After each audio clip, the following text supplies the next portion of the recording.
About 46% of the world's population speaks an Indo-European language as a first language, and the majority of humans on Earth can speak at least one Indo-European language, such as English, Spanish, or Hindi. These languages all come from Proto-Indo-European speakers of the Yamnaya and corded ware cultures. The Yamnaya people were indigenous to the Eastern European steppe during the Neolithic and early Bronze Age. Using their skulls and the latest genetic data about their appearance, the 3D artist Robert Molyneaux was able to create realistic reconstructions of Yamnaya people for this video. So at last, we can get a good idea of what they looked like. But before we look at those, let's talk about who the Yamnaya were. And what does Yamnaya mean anyway?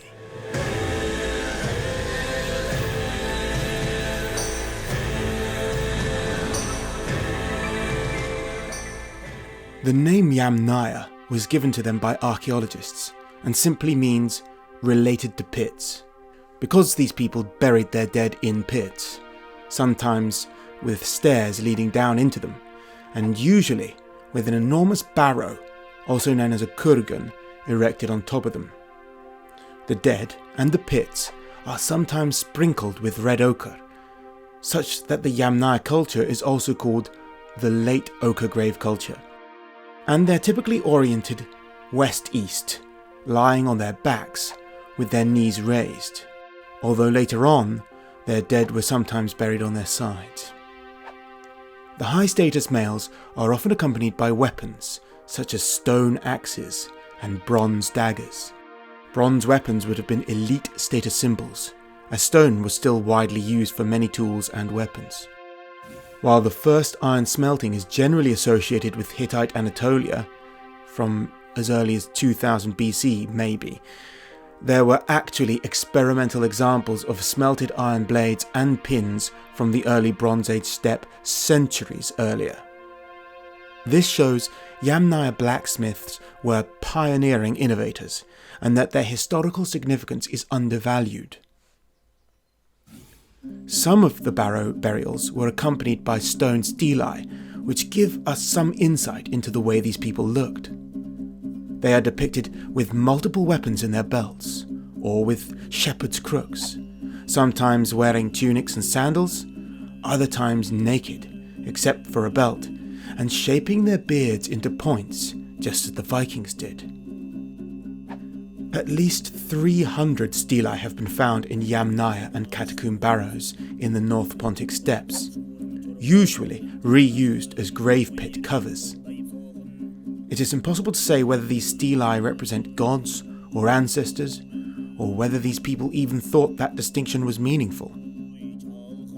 The stelae tradition continued on the steppes among Iron Age Scythians and medieval Turkic hordes for a long time afterwards. The grave fields of Yamnaya barrows are mainly found in the river valleys, while barrows in the open steppe are less common and date to a later period, perhaps when attitudes to the steppe were changing and the Yamnaya people sought to claim portions of it, using the barrow as a territorial marker. The barrow so typifies the Yamnaya people that some call them the Kurgan people, a convention established by Maria Gimbutas, and Kurgan means barrow.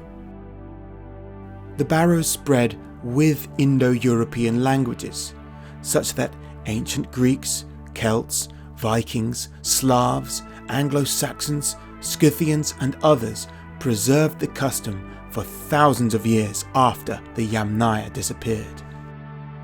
Archaeologist Arlin Frinkuliesa wrote that the Yamnaya barrow seems a monument and at the same time a representation of the ideological power of this intrusive group. The establishment of lineage could ensure the passage in time and space of the unity of tradition and the relevance of ideology. At the top of the social pyramid stood a male figure symbolically endowed with the power of representing the continuity, stability, cohesion and unity of society.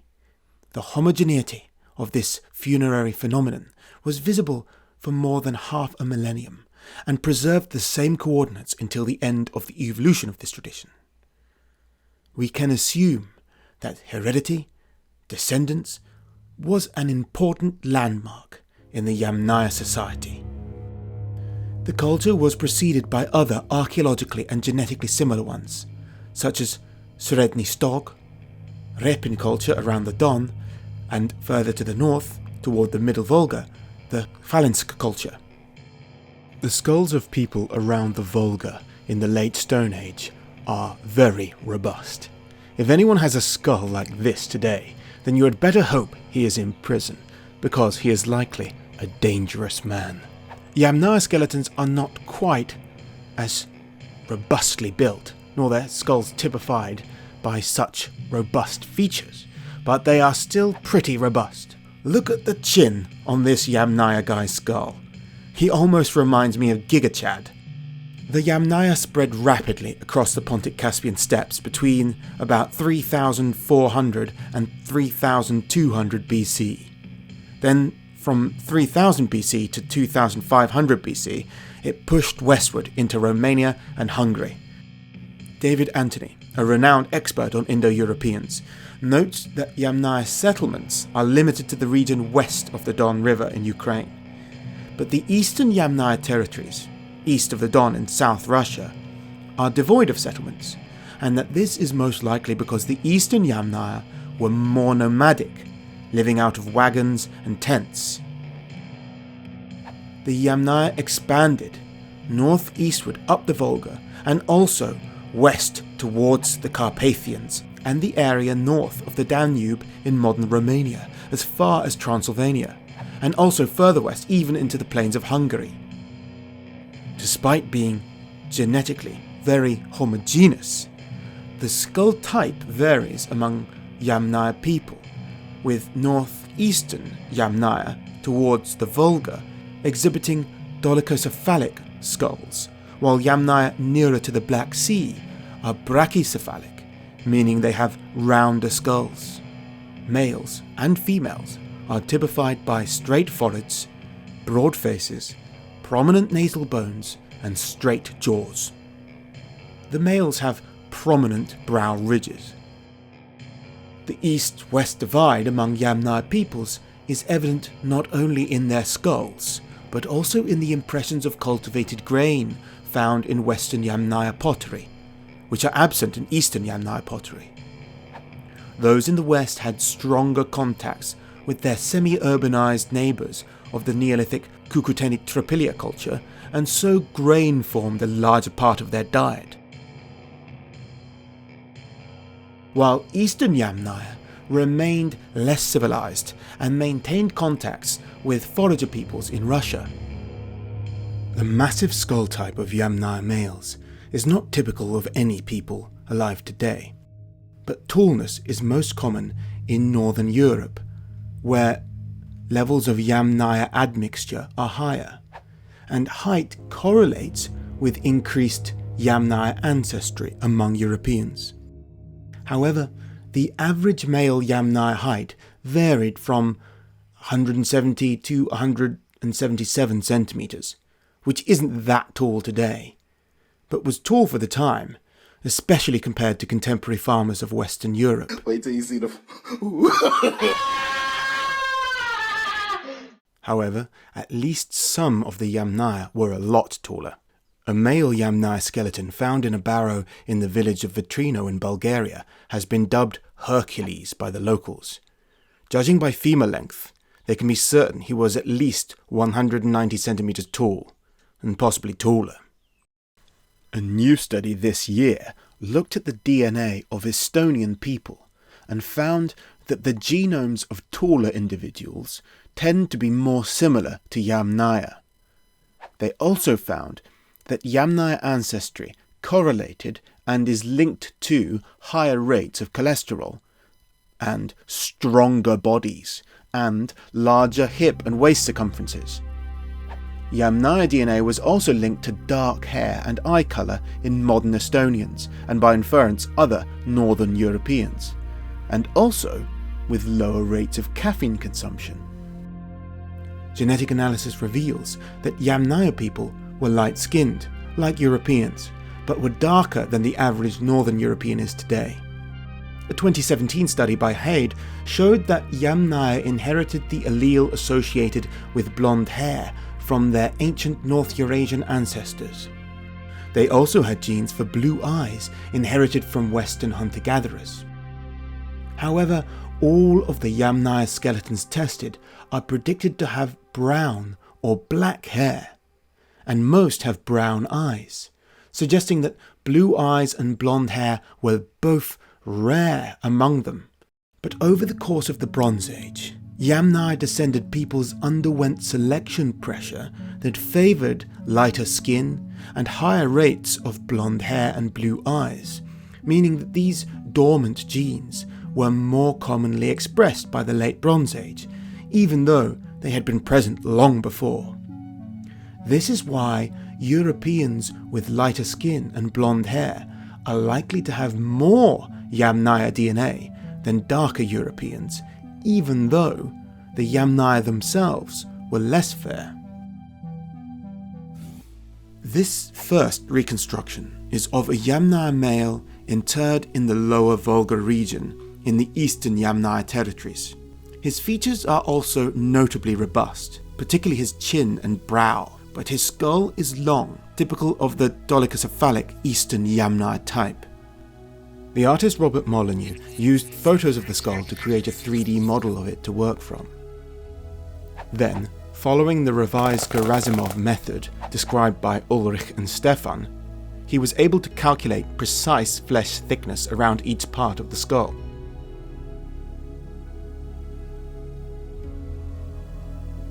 Then he added skin, referring to genetic data on the most plausible complexion of Yamnaya people.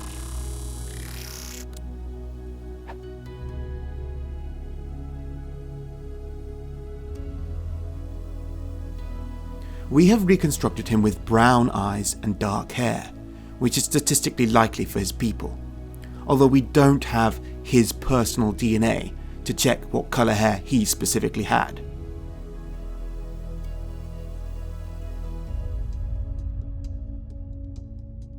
His beard is pointed, just like the Stelae, and his skin tone is at the darker end of the European spectrum.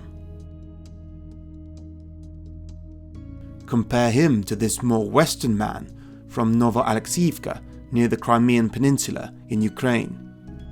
He is more brachycephalic than the Volga man, but actually there are much rounder Western Yamnaya skulls than this one.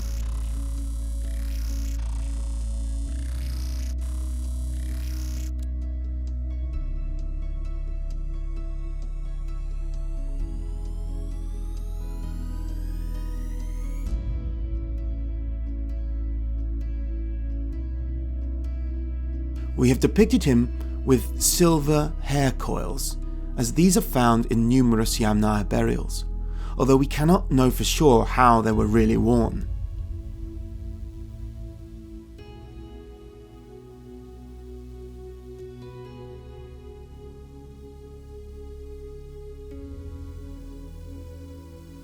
This map shows the amount of Yamnaya admixture present in modern populations.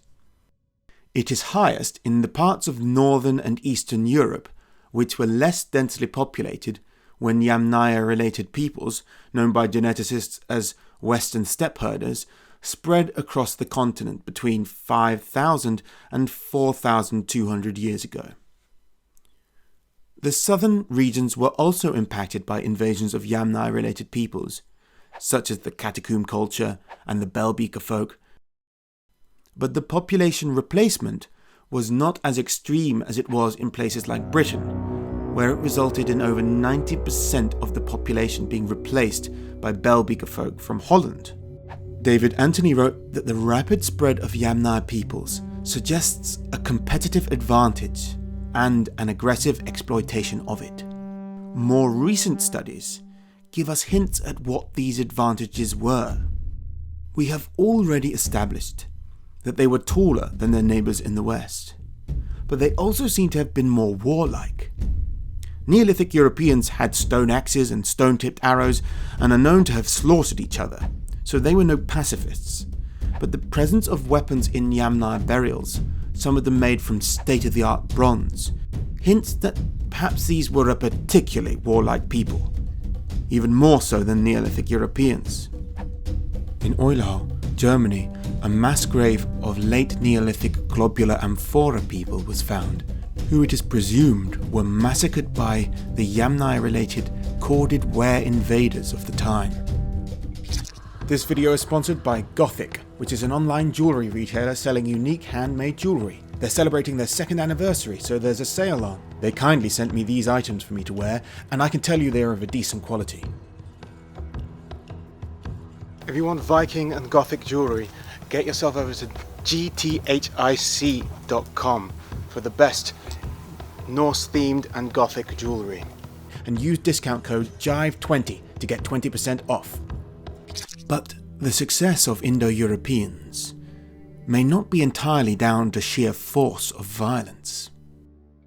A study by Behrens and colleagues in 2017 entitled The Genomic Health of Ancient Hominins claimed that ancient pastoralists may have had healthier genomes than hunter-gatherers or agriculturalists. They found that in general, pastoralists possess extremely healthy genomes, especially for cancers and immune-related periodontal and gastrointestinal diseases. Back in 2015, Garnier and colleagues used linguistic evidence to argue that Yamnaya Indo-Europeans were among the first people with the ability to digest raw milk in their adult lives. This was argued just on the basis of words for milk and milk products in Indo-European vocabulary. If correct, this would give them an edge over other people, since they benefit from the highly nutritious fats and proteins of milk without having to process it into cheese, like others had to in order to digest it. This theory was somewhat vindicated in a 2020 genetic study by Sarg and colleagues, which showed that about a quarter of Yamnaya people tested had the genes for lactase persistence, which would make them lactose tolerant in adulthood. These genes became much more common over the Bronze Age through a process of selection which also resulted in lighter skin and hair. Even if only a quarter of Yamnaya men could drink raw milk, that would still bestow an advantage, and may have contributed to their tall, strong bodies. Hot off the press! A new study by Wilkin and colleagues published in September 2021 has analysed protein on the teeth of Yamnaya and other steppe peoples to determine their diet. The oldest samples dated from 4600 to 4000 BC and came from 5 Neolithic sites in southwestern Russia, some associated with the Khvalynsk culture. Of the 11 which yielded results, none are confirmed to have consumed dairy. But 15 of the 16 early Bronze Age Yamnaya horizon samples which yielded results were found to have consumed dairy, and 2 of these specifically consumed horse milk. This not only proves the Yamnaya diet was high in dairy, but also proved they domesticated horses and milked them. This lends weight to the theory that they also rode their horses, since they got much more milk from cows and didn't need horses just for milk. The results point to a potential epicenter for horse domestication in the Pontic Caspian steppe by the 3rd millennium BC, and it also shows that Yamnaya were the specific steppe culture which instigated the tradition of consuming dairy. Archaeological evidence indicates they had a diet of beef, mutton, saiga venison, horse meat, pork, fish which they caught in the rivers of the valleys, yogurt, butter, cheese, and soups made from wild chenopodium seeds and wild greens. The reconstructed Proto-Indo-European vocabulary tells us that honey and honey-based mead were also consumed, probably on special occasions, and some of their pots and beakers were likely used in ceremonial mead-drinking rituals, the sort we see in other, later Indo-European cultures. Analysis of Yamnaya pots shows that most have no trace of grains, and Yamnaya teeth are usually free of tooth decay, which occurs when people eat starchy and grain-based diets. However, some, particularly in the West, did rely a bit on grains like millet. The Yamnaya were very strong and healthy because their diet was similar to that of hunter-gatherers, except for the fact it was so high in dairy. So high, in fact, that some Yamnaya children from the Middle Volga area were anemic, likely due to excessive dairy consumption, which can block iron absorption. But this was not so widespread as to have changed the fact that they were generally a very big and strong race compared to their neighbours to the west and to the south.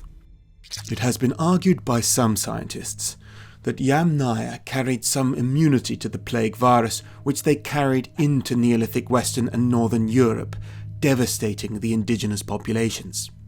This was based on a 2015 study which found that the earliest version of the plague virus, which later devastated Europe in the medieval era, and before that during the reign of Justinian in Roman times, was first present in the Yamnaya people. However, in 2018, a paper titled Emergence and Spread of Basal Lineages of Yersinia pestis During the Neolithic Decline reported the discovery of an earlier lineage of the plague present in the Neolithic funnel-beaker culture of Sweden, predating the arrival of steppe herder DNA. The authors, Rasmussen and Raskoven, proposed that this early strain may have contributed to a Neolithic collapse, the first ever pandemic, which they alleged facilitated the rise of the Yamnaya later on, who themselves brought a second variant of plague, which we assume the natives were not as resistant to, thus helping Yamnaya people to dominate. This year, another paper has found an even older strain of plague in a hunter-gatherer from Latvia.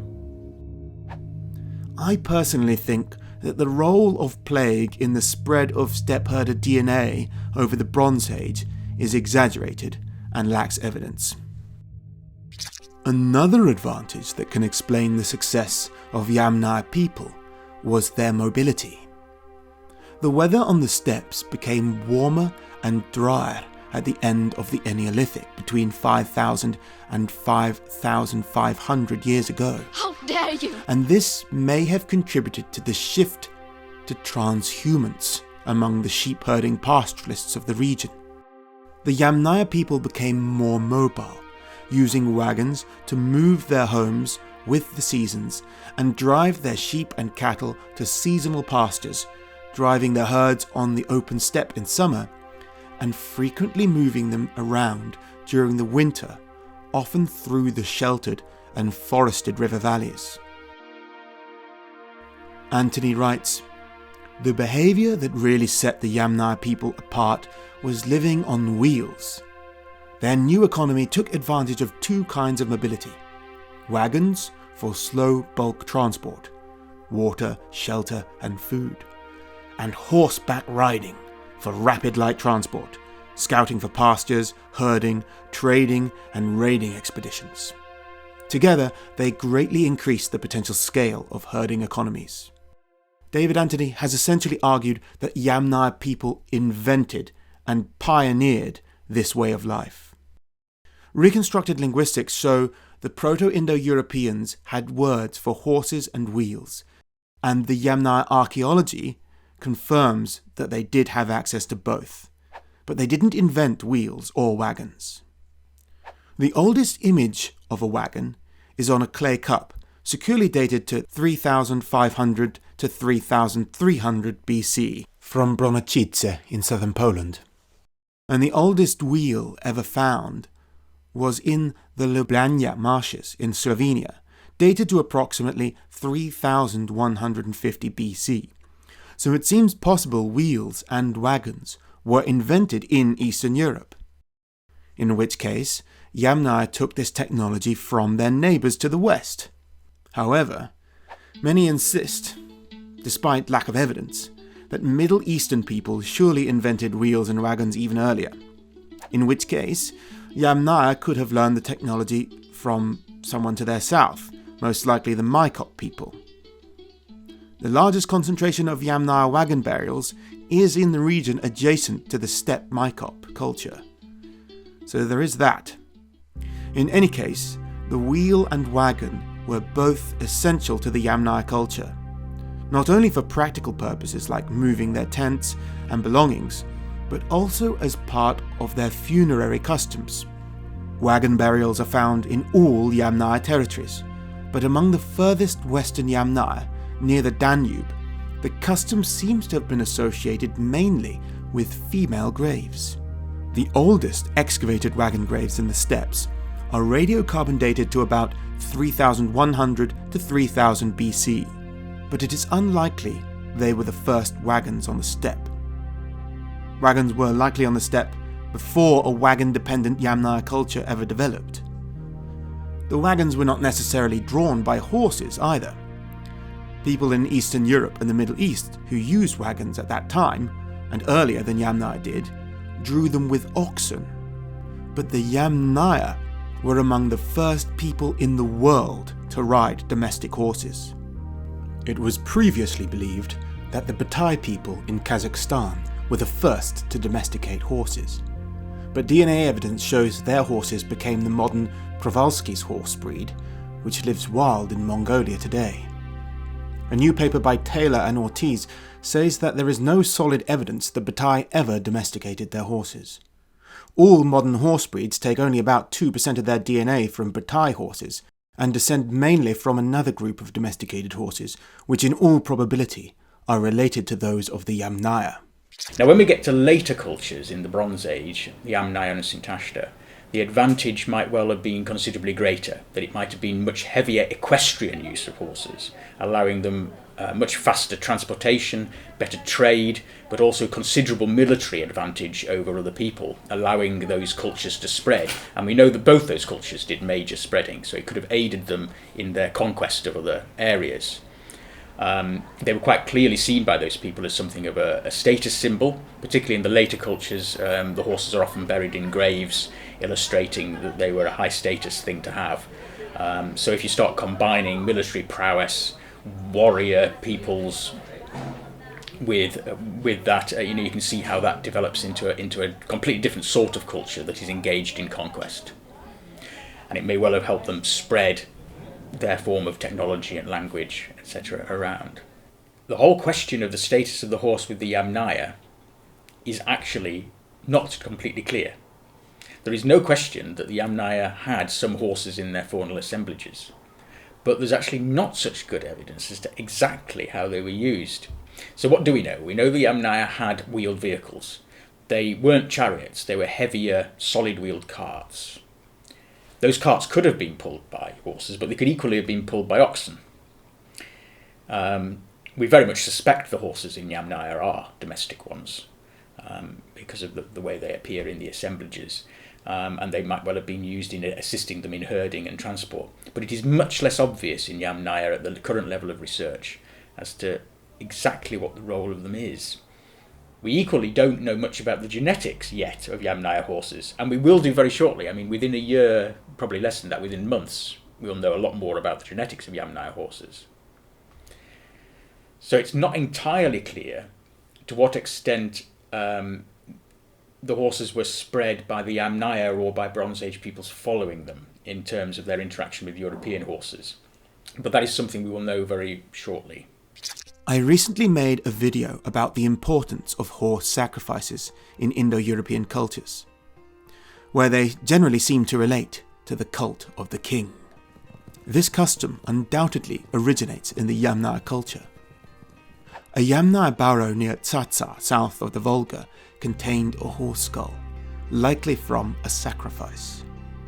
A neighbouring barrow in the same cemetery, dating to 2500 BC, the time of the catacomb culture, just after the Yamnaya period, contained 40 horse skulls, neatly arranged in 2 rows. 40 horses of this size would provide enough meat to serve 4,000 portions of horse meat. So we can imagine an enormous funeral event with a very bloody sacrificial scene and thousands of people in attendance enjoying the meat in the company of their gods and their honoured dead. But how would wagons and horses have helped Western steppe herders to spread into the forested regions of northern and western Europe? Forests are not very good for pastoralists. A 2020 study by Racimo and colleagues from the University of Copenhagen and the University of Plymouth determined that the arrival of steppe pastoralists at the end of the Neolithic was associated with even more deforestation than the arrival of the Anatolian farmers when they brought farming to Europe at the start of the Neolithic. This is surprising, since comparative mythology proves the Indo-Europeans considered some trees, such as the oak, to be sacred. But even so, they needed to graze their vast herds of cattle, and for that they needed grasslands. The herds required even more land than the wheat fields of the Neolithic Europeans, since the pastoralists needed both summer and winter pastures. The scientists in Devon and Denmark were able to demonstrate how this deforestation coincided with the spread of steppe herder DNA, associated first with the Yamnaya and later with the corded ware culture. These pastoralists turned vast swathes of broadleaf forests into a landscape which resembled their original home on the steppes. The Jutland Peninsula in Denmark has remained mostly treeless since that time, but was once covered in forests. The initial expansion of Yamnaya and corded ware people might therefore be explained partly by the need for more pasture land. But later expansion of the related Belbeaker people is more plausibly explained by an ambition to acquire control of the tin mines in Britain and Iberia. Male lineages can be detected and traced genetically through the Y haplogroup. And the haplogroup phylogenies of the Yamnaya people indicate they had patrilineal social organizations. The main haplogroup among them is overwhelmingly R1b Z2103. R1b haplogroups today are mainly associated with Western and Northwestern Europeans, although people in these regions carry different subclades from the Yamnaya. And these different subclades of R1b were brought to the west of Europe by Yamnaya-related peoples of the Belbeaker culture, and we know they were related to the Yamnaya people because of their autosomal DNA, even though their subclade has not yet been found among Yamnaya skeletons. The vocabulary for kin relations in reconstructed Proto-Indo-European also supports what the haplogroups show, that they lived in a patrilineal, patrilocal social world in which rights, possessions, and responsibilities were inherited from the father. Women would leave their families to be with the families of their husbands. Related kinship terms referring to grandfather, father, brother, and husband's brother survive in nearly all Indo-European languages, but the equivalent terms for the wife's family are less certain and more variable. Our archaeological evidence of Yamnaya people is mainly limited to the high status individuals who were buried in the barrows.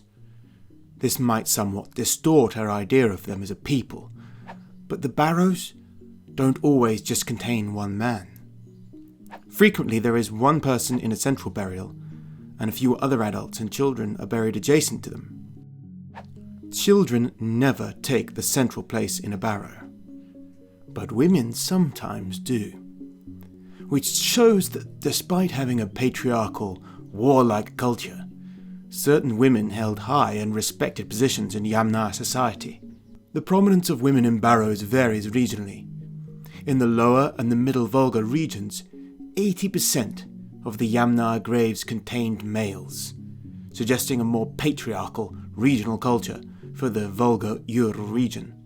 In Ukraine, males also predominated, but not as strongly. While in the region north of the Caucasus, adjacent to the Mykop culture, men and women are nearly equally represented in the central graves of barrows as well as in barrows in general.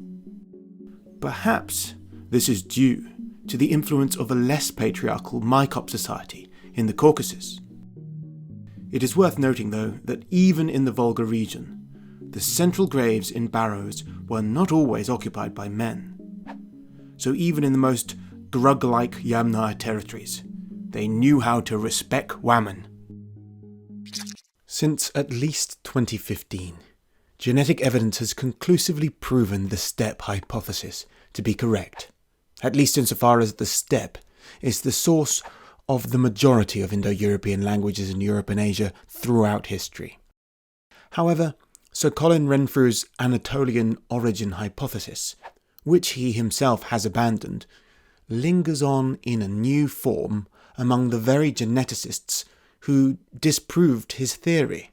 The debate now centres on the origin of the Yamnaya themselves, since it is widely agreed they did speak at least a late form of Proto-Indo-European. As a group, they are extremely homogeneous, even across vast distances, such that Yamnaya-related peoples in Slovenia share recent ancestors with autosomally similar people of the Afanasyevo culture all the way in the Altai 4,000-odd miles to the east. So they were not prone to mixing.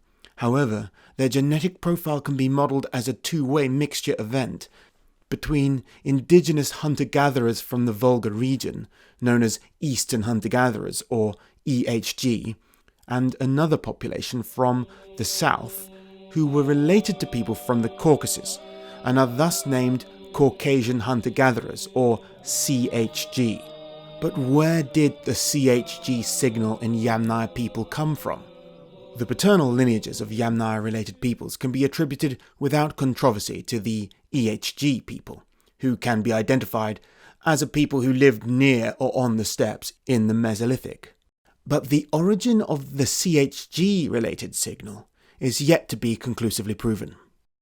Top genetic scientists at Harvard and others associated with the Max Planck Institute for Evolutionary Anthropology in Leipzig have argued in various ways that the CHG signal comes from the south of the Caucasus. A paper by Lazaridis and colleagues, published in 2016, associated the signal with Neolithic farmers from what is now Iran, while a 2019 paper by Wang and colleagues essentially claimed, in the preprint, that the source of CHG-like DNA in Yamnaya was the Mycop culture, which would make the Mycop the original Proto-Indo-Europeans, but this controversial idea is by no means universally accepted. There are problems with these ideas. Firstly, the CHG signal in Yamnaya is more closely related to hunter-gatherers from what is now Georgia than to Iranian Neolithic farmers, which makes sense. Why would Neolithic Middle Easterners cross the mountains to live with hunter-gatherers on the harsh steppes of Russia, and then interbreed with them, but leave no male lineages? Professor David Anthony, who is himself now part of the Harvard team working under David Reich, appeared on Razib Khan's Unsupervised Learning podcast this year and shed some light on the issue. And I'm trying to square these observations to put together the fact that they're surprisingly homogeneous genetically, which means that they've gone through a bottleneck. There is a bottleneck at the origin of Yamnaya, or just before the origin of Yamnaya, that we have to explain. And you see the same basic formula with EHG and CHG in these populations, with a climb that goes from more CHG in the south to less CHG in the north, and then once you get into the forest zone, you're into pure EHG with no CHG at all. Chvalinsk is the largest cemetery of the pre-Yamnaya era in this eastern region, and it has everything except the added ancestry from European farmers. It's just pure EHG and CHG.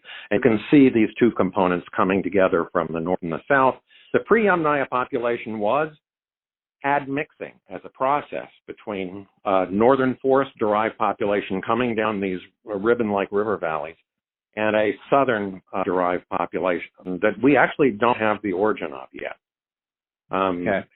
A pure CHG population we have not found in the steppes, but they have to have gotten into the steppes from the Caucasus before 6500 BC, because after that date, which was a long time before Yamnaya, because after that date, the populations in the Caucasus were admixed with Anatolian farmers from Western Anatolia. And the populations in the steppes don't have any Anatolian farmer at all. So this pure CHG had to have left the Caucasus before that admixture with Anatolian farmers happened. And that had to have been before 6500 BC. By 6000 BC, people in Western Iran and the Caucasus and Anatolia are completely admixed with Anatolian farmer and the CHG. And up in the steppes, you just get the CHG by itself mixing with EHG. Where does the mix happen, and when does it happen? If it happens, and I think I took this from your discussion with David Anthony, that believes that it most likely had to happen very early, at around 6000 BC or something like that. That is, I think, sufficiently early that it would put the entire homeland somehow north of the Black Sea. So, we now know that the CHG-like component was on the steppes and up the Volga long before Yamnaya culture appears, as early as 8,000 years ago, and that it can't have come from any Neolithic population south of the mountains, because those populations all had Anatolian DNA, which is absent from the early Yamnaya people. David Anthony doesn't say it here, but this so-called CHG signal likely originates in the northern part of the Caucasus or on the steppe itself, and in any case was likely in the steppe before the Neolithic even started, when it was still all just hunter-gatherers, and therefore the earliest Proto-Indo-European speakers, who were pastoralists, must have lived on the steppes. I should also specify that Yamnaya and also even earlier steppe peoples were not just EHG and CHG, but they also had admixture from Western European hunter-gatherers, WHG, as well as from Neolithic European farmers. But these genetic signals seem to enter the steppe gene pool after the CHG and EHG mixing event. You can learn more about Mesolithic European hunter-gatherers like Cheddar Man in my video on that subject. In conclusion, if a Yamnaya person was walking down the street today, providing he was dressed in modern clothes, he wouldn't actually stand out from the crowd much. He would look like a well-built white man. Phenotype is inherited from one's ancestors, but selective pressure over time can change the way a people look without influence from foreign populations. Hence, the people with the most Yamnaya DNA alive today have fairer skin than Yamnaya people. Besides our looks, the main thing modern people have taken from the Indo-European steppe herders is their language, which, like their looks, has also changed over time, evolving into languages like the one I'm speaking now, English. A quick thank you to the artists who contributed work for this video. Besides the incredible facial reconstructions by Robert Molyneaux, there were also these two beautiful paintings by Christian Sloan Hall, one depicting a Yamnaya man and woman at sunset with their horses, and the other depicting a fierce Yamnaya warrior. I worked hard with him to get the weapons, hair and clothing right for these images. The warrior is available on a range of garments in my store. A 3D model of Christian's Yamnaya warrior was also created by Roy Douglas, adding another dimension to this character. The Twitter artist known as Graman created this artwork of a Yamnaya burial, and the Ukrainian artist Valentyn Kolontai created this art of the famous Kogosovsky Yamnaya idol, which is also available on shirts in my spring shop. See the links below the video. I've recently been deplatformed from Facebook for no reason at all. Obviously, I have powerful enemies. Those enemies are your enemies too, if you care about celebrating European history, because some people don't want me to be allowed to do that. That's why it's so important that you stand up against these people by helping me to continue doing this important work. I need your support. If you become a patron on Patreon or Subscribestar, you will get access to exclusive content, which I've been making for years just for my patrons. You'll also get other rewards like discounts on my clothing and access to a Discord if you're a top tier supporter. But the biggest reward of all for my patrons is that they know they are supporting honest history broadcasting in a time where lies and propaganda abound. Thank you for watching, and thank you for your support.